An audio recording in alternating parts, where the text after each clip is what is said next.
Konnichiwa minasama! I have finally gathered the courage to upload this video after rewatching Your Lie in April. So upon rewatching Your Lie in April, I realized that the characters are pretty grounded and the story is very realistic. And the flaws I had with it were very nitpicky. And it also tells the story about grief and loss and acceptance and how to move on from the loss of a loved one and realizing that you are not lonely. You do have people to care for you, and the only thing that is necessary is for you to look around. So, if you want to avoid spoilers, then please exit the video right now. So, if I remember correctly, I had ranked Your Lie in April at the second place in my top 10 romance anime video list. And I think that it deserves that place because I do have a soft corner for the anime that make me tear up and cry like a baby. And Your Lie in April kind of excelled at that. So, Your Lie in April, if you guys don't know, revolves around our protagonist Arima Kose, who is voiced by Tanjiro, which explains why Arima is a lovable protagonist and is very wholesome. Now, Arima is a prodigy and he has just lost his mother. But after losing his mother, he cannot hear the notes of the piano, which is a curse. So obviously, Arima perceives this as a punishment because the last words he ever told his mother were, "I wish you were dead." And the very next day, Arima's mother actually passes away. So Arima is obviously surviving in guilt and he feels very detached from life, even though he is hanging out with his friends Watare and Tsubaki. He cannot bring himself to connect with the piano again or even think about playing like before. People called him a human metronome and he had sacrificed his entire childhood just to excel at the piano, only to lose it with his mother. Now, the story slowly unfolds as to why Arima has ended up like this and how he gets better over time. Because one day, Arima meets this girl named Kaori Miyazano through his friend Watari. And Kaori had stated that she actually loves Arima's friend Watari. So he attends Kaori's violin concert and he is just blown away by her music. And she kind of played a different style to what the original note was supposed to be. And obviously, this didn't please the old fashioned judges who just looked at the correctness of the score and they just disqualified her, but she kind of won the audience prize and she kind of went to the next round. So this kind of gives color to Arima's life, and Kaori is just like, okay, Arima, I am going to be very, very pushy and I am going to drag you to the stage because you are kind of a celebrity in our world and people practically think of you as one of the top tier musicians. And Arima is just like, listen, I cannot hear the piano notes. And anytime I start playing the piano, I kind of feel like I am sinking into a deep, dark sea with no way out. And I also see my mother saying that this is a punishment since I was really, really rude to her before she died. So obviously, Kaori kind of understands this, but you kind of need somebody to drag you out and just make you get out there and try again. Now, Arima and Kaori advance to the next round, and here Arima again starts experiencing the PTSD and he kind of finds himself in this deep pool. So he stops playing midway, and everybody is just like, okay, this is really, really bad. And then Arima is just like, no, Kaori did all of this for me. So Kaori just looks at him and the understanding builds and he starts playing the song again. And that was such a beautiful moment because from here, the story just takes Kose's character and transforms him little by little and shows Kose recovering from this. So Kosei meets his mother's best friend Hiroko-san. Now, Hiroko-san also has a kid named Sato who is really cute, and Hiroko-san is just like, listen, I know you were wondering where I was from 2 years, but the truth was that I kind of felt guilty about making your mother teach you to play the piano because I thought you were a prodigy and you would do really well. But after that concert on that fateful day, I think that I was in the wrong to actually tell Saki, your mother, to teach you piano because you were suffering and you couldn't hear the notes. But what Hiroko tells Arima is that she thinks that Arima not being able to hear the notes is actually a gift because that way Arima actually visualizes music instead of hearing music. Now, that is not to say that Arima is actually on drugs, it just means that he feels music at a deeper level. And I think in this regard, The Forest of the Piano does it better because it kind of explains how the piano tournaments work. But also, it shows Kai Ichinose's journey to be a cakewalk. Like, we're just supposed to believe that Kai just wins every competition effortlessly after failing just one competition in the beginning. And Your Lie in April makes Kosei struggle. Like, sure, it doesn't tell you what exactly is in store for Kosei in the near future, but it shows you that no matter what happens, Kosei kind of realizes that he has his friends around him and he will eventually be okay. So the scene where Kaori is at a hospital and her legs suddenly stop working, they are paralyzed completely, and Kaori is just helpless and she is just beating her legs, being like, please work, I need to get out. And that scene just broke me. It was beautifully shot, and also you kind of feel hopeless with Kaori, but after seeing Kosei play with his rival's sister's piano and instilling hope in Kaori that she can also be a great violinist despite her being in this weak condition, Kaori kind of gets back on her feet and then inspires Kosei again because weeks before the concert, Kosei kind of realizes that Kaori might not make it because Kaori, as the show progresses, gets paler and paler and she gets weaker and weaker and she spends more time in the hospital as her condition gets worse. And so Kosei just gets flashbacks of his mother. But it is different because Kosei's mother kind of beat him in the head to the point where Kosei was kind of bleeding. Like, she was lucky that dude did not suffer a concussion or an extradural hemorrhage. So Kosei is just like, fine, I wish you died that day. But the reason Kosei's mother did that was because she wasn't sure if she could stay long enough for Kosei to be an accomplished piano artist and to take care of himself or to make a living out of piano. Because keep in mind, Kosei is not good at sports or is kind of average at studies also.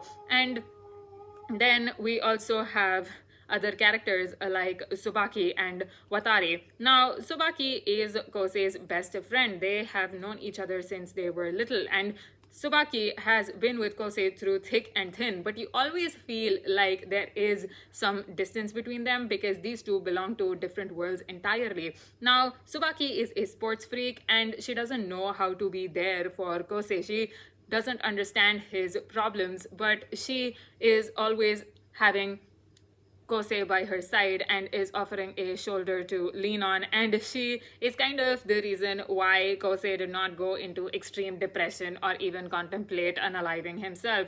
Now we also have Watari, who is a pretty good guy, even though he is a little bit of a pervert. I will let it go since the show does not explore more on that aspect and treats Watari to be a really good ride or die friend to Kosei.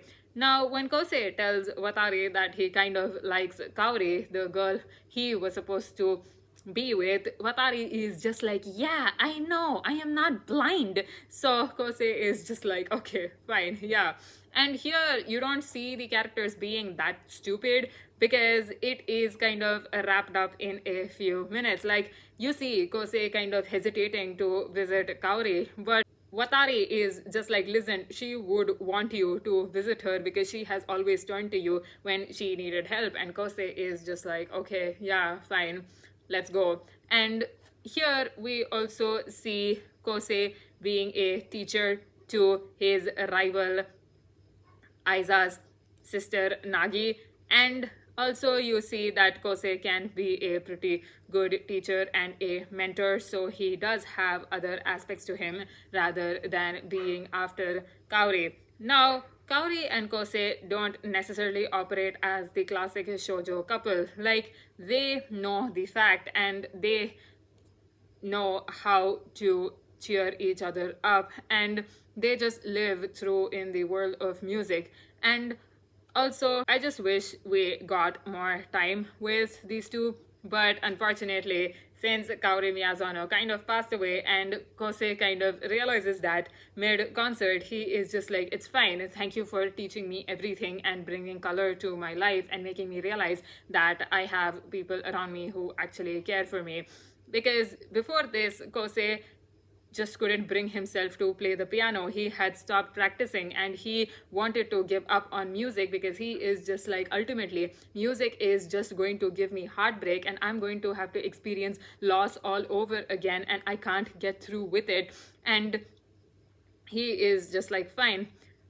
He visits Kaori one last time and Kaori is just like, listen, we need to fight through this. I am having a surgery tomorrow and I still have hope that I might make it out, so you should fight too. And Kosei is just like, fine, you know what, let's just screw the fact that I did not practice for so long, and if you are giving me courage, then I will play just for your sake. And talking about Kosei's rivals, they don't do so much because you have Aiza here who is just like, oh my god, Kosei is my hero, I want to fight him, which is a very shonen-esque ideology because art is not sports, okay? Art is kind of subjective to everybody. So when Kosei kind of plays a very mediocre piece at his first concert in the show, Aiza just goes up to him and is just like, bro, you were gone for 2 years and I have waited for this day to compete with you and you didn't even make it past the qualifiers. I don't want to win this way. And my answer to this guy is like, bro, try to have some empathy, okay? Like, you know that Kosei lost his mother and you know that he can't hear the notes. So why are you being like this towards him, okay? Try being in that situation for yourself and let me see how you can actually make the best comeback of all time. So other than that, I don't have any complaints with the show as such because I really like how realistic every character was. They act like actual 14-year-olds, okay? Hell, I was like that when I was 14 or even messier than these kids. Go ahead and judge me on that. But Sobaki-san going out with this senior and kind of realizing that she actually does not like him and her definition of crush was wrong all along and she had been in love with Kosei the entire time, and realizing that after Kosei just finished the concert and kind of getting friend-zoned very subtly by Kosei and seeing her hurt was also a bit painful because you can kind of relate to it in a very personal level. And also you see that in the end, Tsubaki is just like, listen, whatever happens, I will be there for Kosei, even if he is kind of sad. Ultimately, he is my best friend first. So she kind of goes to him and is just like, listen, I will be your guardian angel. So the only thing is, she shouldn't have kicked Kosei in the shin. She should have just pounced on him and should have been like, listen, I'll be your guardian angel or whatever. And coming to one of the most emotional aspects of this anime, that is the character of Kaori Miyazono. Now, Kaori kind of found out about her illness when she was very little, and her parents also realized that she doesn't have a lot of time to live. So Kaori is just like, hey man, I'm gonna die anyway, and obviously my story is more tragic than the characters of Fault in Our Stars, so might as well live my life the best way. Now, back when Kaori was a kid, she kind of attended a piano class and she was blown away by Kosei's music. And ultimately, all the characters in this anime are kind of connected to Kosei's music. Like when Kosei plays the notes on the piano, his mentor Hiroko-san is just like, oh my god, Kosei is a prodigy. We need to enroll him and make him a very famous world-class pianist. And also his rivals are kind of like, okay, if Kosei can do this, then even I can do this too. And Kaori was obviously blown away by this, so she is just like, listen, I want to play the violin and I want Kosei to be my accompanist. And so she starts playing the violin, and then she realizes that Kosei kind of went to the same school as her, but she was just like, hey, I cannot randomly approach this Kosei dude and be like, listen, I think I am going to die in some time and I've always had a crush on you since then. So could you please date me for a while till I die and hold my hand while I die? That would be super weird. So the only lie she told Kosei was in the month of April when she said that she actually liked Watari, but in reality, she was in love with Kosei the entire time. And reading that, you can see Kosei's heartbreak. So obviously, Kaori is just like, listen, I'm really sorry for all those times I was pushy, and for all those times I hit you, and for all those times I neglected Sobaki-san's feelings towards you, because unrequited crushes are the most painful feelings in the world. So obviously, Kosei kind of got a sense of closure and he kind of moves forward from this. Although the ending does not make it very clear to where Kosei is headed, because it does not even provide the results of the competition to us. And there are some instances where Your Lie in April feels like a piano sequence after a piano sequence, but it is entertaining nonetheless because you can hear the inner monologues of the kids and what they want to convey through their music. Because if not for that, I don't know how to differentiate between the tone played by Aiwa-chan or Nagi-chan or even Arima Kosei for that matter. But maybe it's because I am not a musician, so I think if you guys are pianists out there, then maybe you can actually differentiate in this aspect. Now, I think it would have been interesting if they showed Watari and Tsubaki as a side couple, since they're both into sports and they are childhood friends, and it would have also added more layers to the story and more dilemma towards the characters. But I like the direction they took with Tsubaki and how Tsubaki-san actually comes to terms with her feelings. Not to mention, there is a lot of symbolism in this show. Like when Kosei first began playing the piano after 2 years, he finds himself in a very dark pool. But after Kaori kind of heals his heart, he falls into another shallow swimming pool, but this time he can see the light and he starts to feel that maybe coming back to piano is not as scary as I thought after all. And apparently, the black cat in this show has a lot of meaning rather than just being there for superstition purposes, because this black cat is the reason we are introduced to Kaori, and we get a glimpse of how cheerful she is.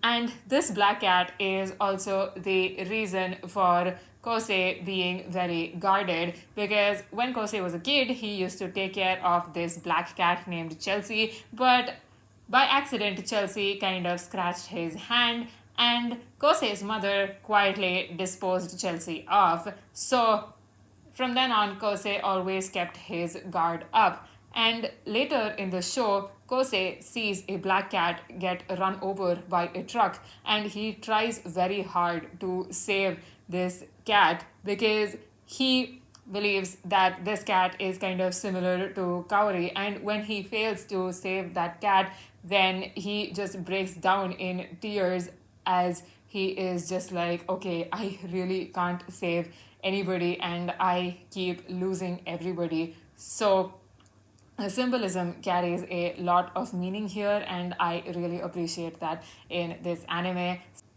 since it gives you something new anytime you try to rewatch it. Plus, guys, we should have noticed the hints when it came to Kaori Miyazano, like cheerful girl who enjoys the most mundane things in life. Check. She is very pushy because she knows her time is also limited. Also, check. The fact that I couldn't see Kaori's death coming and her slowly falling sick, despite her giving so many hints like, oh, I got admitted to the hospital again, or these people noticing that Kaori is taking so many medicines before her concert, just flew past me. And when you rewatch the show again, you see all these dots getting connected, and you know that it didn't come out of nowhere.